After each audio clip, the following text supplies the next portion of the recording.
Selamat datang di Story Kauri. Ini adalah channel kedua artikel YouTube. Jangan lupa subscribe ya guys, dan tekan notifikasinya. Kisah pemuda kaya, anak bos besar, pemilik 73 perusahaan, yang menjadi cleaning service. Episode 522.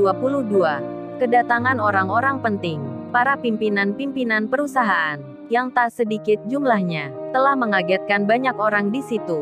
Para pegawai-pegawai konter tersebut jadi terperangah semua melihat bos-bos perusahaan menghormati seorang pemuda yang penampilannya hanya biasa, termasuk Fiona, mantan kakak kelasnya Kenshin, yang berdiri di situ.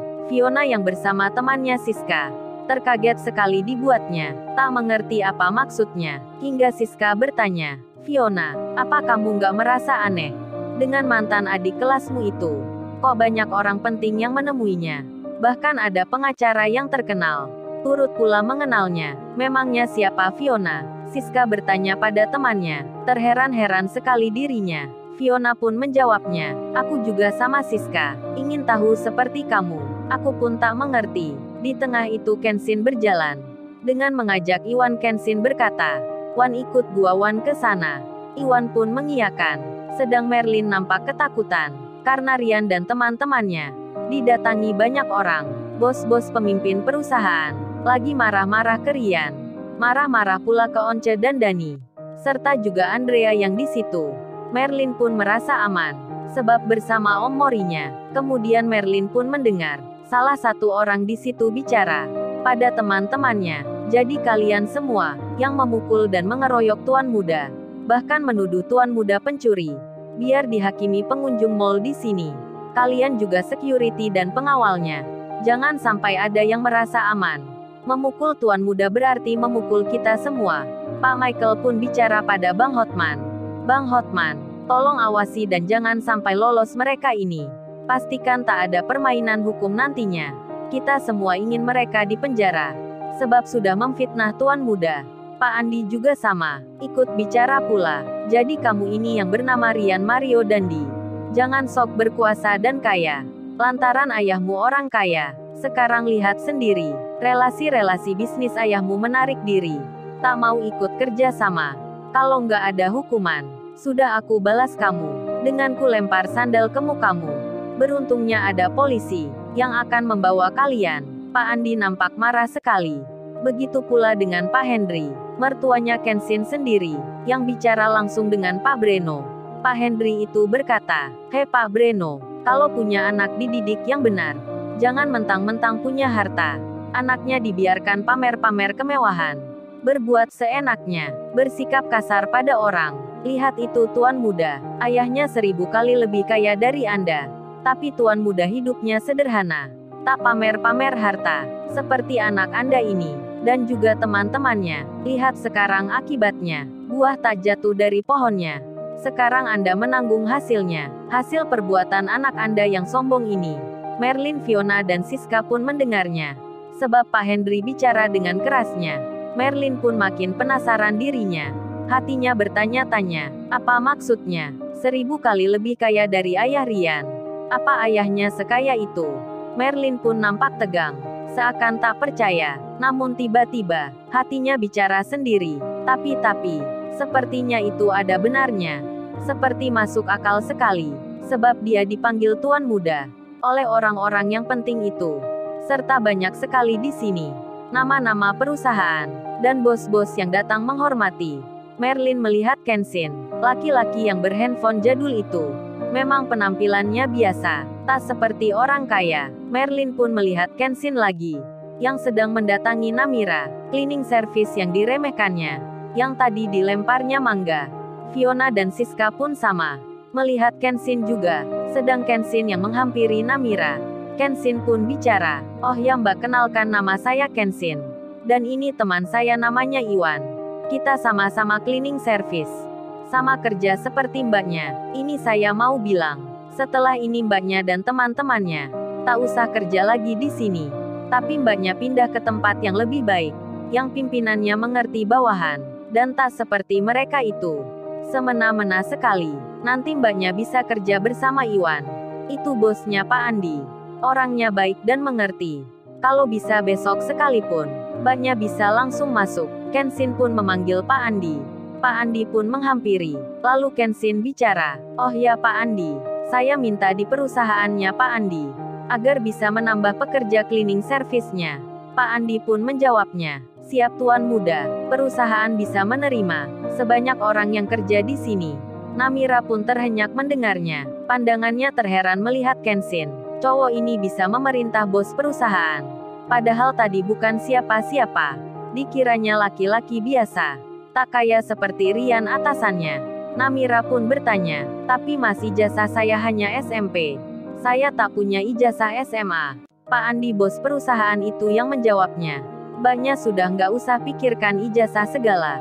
Kalau Tuan Muda yang bilang, mbaknya tinggal masuk kerja." Pak Andi tersenyum ke Namira. Iwan pun juga sama. Iwan malah bicara, "Sudah mbaknya sekarang bilang ke teman-temannya, kalau mau berpindah kerja, sekarang adalah saatnya. Mumpung ada Pak Andi, dan juga tempat ini, besok mungkin akan berhenti." Mbaknya kan sudah dengar sendiri kemarahan orang-orang itu tadi. Kemudian Kenshin berjalan menuju ke Bang Hotman. Kenshin bicara masalah Siska, yang dipecat kerja, ijazahnya ditahan, dan harus membayar denda. Bang Hotman pun langsung berkata pada Rian yang di depan itu, "Hei lu pemuda belagu, apa lu baru saja memecat pegawai kontermu? Lantas lu mengancam menahan ijazahnya, dan meminta uang tebusan.